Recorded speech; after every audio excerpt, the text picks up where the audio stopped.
my little friend! Just about every man and his dog has seen Scarface, or at the very least knows that line. The film is well and truly embedded into popular culture, and Al Pacino's performance as Tony Montana is so iconic it feels almost untouchable. But for all the love this movie gets, few people talk about how masterfully directed it is. When Scarface first hit theatres, it wasn't met with universal praise. Critics were put off by its portrayal of excess and violence. Maybe that's why director Brian De Palma never got the recognition he deserved. The man knows how to orchestrate a scene, that's evident from any of his films. But nowhere is his direction more deliberate, more unnerving and precise than in the infamous chainsaw scene. A sequence that's less about the action itself and more about how cinema can make you feel violence. De Palma deserves recognition for what he achieved here. His craftsmanship is on full display. Every shot, every sound, every movement of the camera, it's all working towards a single goal, to make the audience feel trapped and helpless. In this video, I want to unpack what makes this sequence so effective and give De Palma the praise he's long overdue. And just a quick side note for context, this scene is tame by today's standards, but we have to remember Scarface was released in 1983. Violent scenes like this weren't nearly as common or graphically portrayed as they are now. To see something this raw, this unflinching, was huge. Alright, here's the setup for the scene. Tony's just arrived in Miami after receiving a green card for killing a government official in Cuba. He's a Cuban immigrant with nothing but ambition and a willingness to do whatever it takes to climb. We see from the very beginning he's driven by pride, a man who refuses to be small in a world that keeps trying to make him feel that way. Sick of cleaning dishes, he and his friend Manny are thrown a bone by Omar Suarez, right-hand man to mid-level drug boss Frank Lopez. He sends them to make a cocaine deal with some Colombians. The location? A street-side motel. It's meant to be simple. Tony and Angel go inside and purchase the drugs. Manny and Chi-Chi wait outside in the car for backup. Quick and simple, but it turns out to be anything but. From the very beginning of the scene, the opening shot sets the tone. It isn't your standard wide establishing shot of a location. Instead, De Palma holds on a single 1 minute and 14-second take that quietly lays the foundation for the tension. The shot establishes the space, follows Tony and his friends as they pull up and park, then begins tracking forward as Tony gives orders. The camera pans as he and Angel cross the street and climb the stairs to the motel room, but it never follows them, it stays back, watching them drift further into the frame. That distance makes us uneasy. The slow, creeping camera feels alive, like it's stalking them. De Palma is priming us, using time and restraint to stir discomfort before they even get into the motel room. Tony enters the motel room, and the staging and blocking immediately puts us on edge. Tony asks for the door to be kept open so Angel knows everything is okay. Inside we meet Martha, laying on the bed watching TV, which instantly feels out of place. Pair that with the introduction of being detached and cold, and the tension begins to build. The main Colombian introduces himself as Hector, and De Palma lands on a wide shot that breaks every rule of pleasing composition. Normally, filmmakers follow what's known as the rule of thirds when framing up an image, a visual guideline that divides the frame into 9 equal parts, placing subjects along the intersecting lines to create balance. But here it's purposefully balanced different. Tony is pushed to the far left of frame, Hector to the far right, and an ocean, no pun intended, of empty space sits between them. This massive gap is extremely confrontational, and it's a measure of how tense the room is. Angel is wedged into the far right edge of the frame, far from Tony, boxed in by the doorway, almost like he's being marked, possibly a deliberate foreshadowing. The only person who sits neatly on one of those intersecting lines is Martha, and that's deliberate. The frame is quietly saying, don't rule this young woman out. Tony and Hector talk about the money and the drugs, both admitting they don't have them on hand but close by. The exchange becomes this tense back and forth ping pong game as we cut back and forth. Their coverage is profile as they size each other up. We don't know who's lying and who's not, so we're denied their full faces. In Tony's profile shots, he's positioned directly in front of the bathroom door, a visual foretell of what's coming next. In Hector's coverage, De Palma uses a split diopter to keep both Hector and Angel in focus. For those that don't know, a split diopter is a lens attachment for a camera that allows a single shot to have two separate planes of focus, one in the foreground and one in the background. We see Angel in the background through the same doorway, and De Palma has opted to have him in complete focus as the back and forth unfolds. Here, the effect is unnerving. It locks our attention on two planes at once. In this sense, De Palma denies us the comfort of shallow focus. We can't just rest our eyes on Hector, and this is stressful for the audience. We begin feeling uneasy. Add in the ambient sounds of the TV show Martha is watching, and it all just feels off. The back and forth is interrupted by the sound of a car horn from the street below. We cut to a quick POV from Angel checking out the noise.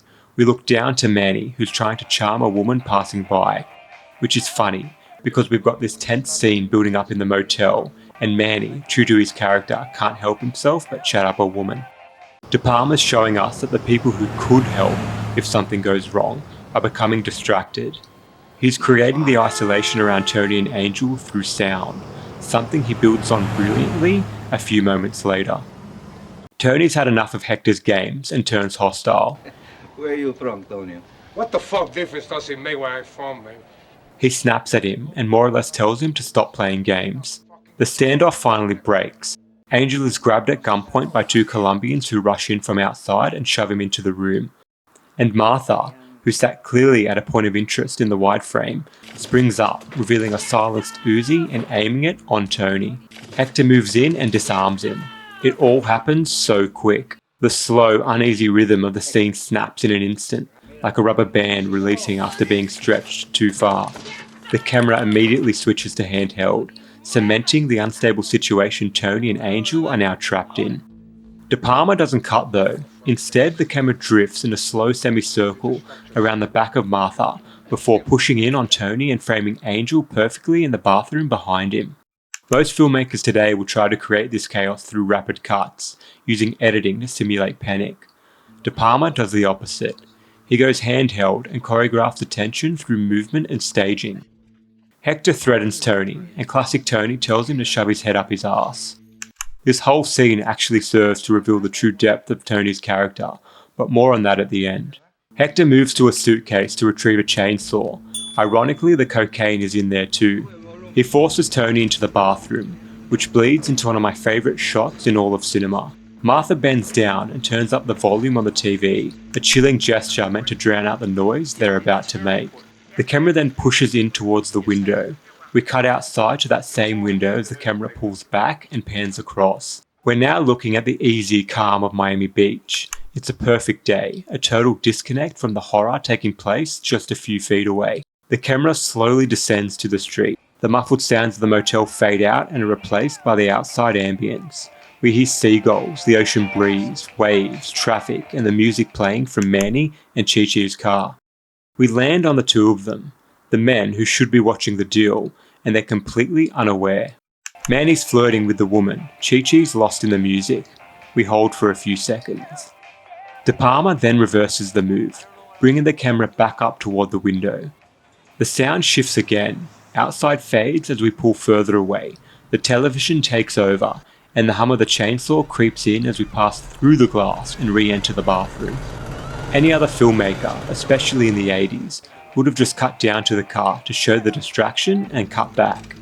De Palma draws it out, milking every second, letting the audience feel the distance between safety and danger. The payoff is the sound, that seamless transition that makes the audience go, oh shit. It's such direct, on-the-nose filmmaking. We know exactly what De Palma is trying to communicate to the audience, but it never takes us out of the moment. Instead, the atmosphere created completely draws us in. We enter the bathroom, and the camera pulls back slowly, revealing the grim situation about to unfold. It's actually a stunning shot, not because of what's happening, but because of how one by one each character is brought into frame as the camera glides back. It's a heavy moment, especially for 80s cinema, so De Palma grants the audience enough time to read the characters' emotions one by one and process the scene before we get the full picture. And we get that full picture when the shot ends on a wide shot that, funnily enough, is perfectly composed. After all that visual imbalance earlier, everything now aligns neatly on those intersecting points. There's no display in the frame anymore, because Tony and Angel are completely inside Hector's world now. Now, as most people know, Hector starts by cutting Angel's arm off, and it's all the display meant for Tony. He's trying to break him, to get him to give up the money. The chainsaw never connects with flesh. We only hear the sound, see the blood, and watch Tony's face. And that's what sells it. Pacino's performance here is unreal. He's a man who's supposed to be ruthless, who fears nothing and bows to no one. Yet here, even though he doesn't break, he's visibly shaken. We see him fighting every instinct to stay composed. Those three elements, the sound, the blood, and Pacino's face, are what sell the violence. If you think about it, the room is silent, and it's just some special effects person next to camera, splattering fake blood onto Pacino. Add the chainsaw sound later in post and you get a scene that was considered so extreme at the time, it nearly earned the movie an X rating. But at its core, it's simple filmmaking. It's horror built entirely through suggestion. Hector finishes off Angel by cutting off his leg. We hard cut down to Manny and Chi-Chi, who finally realise it's been too long and decide to check on Tony and Angel. Cut back to Tony, now being chained up in the bathroom, hands above his head. His turn coming.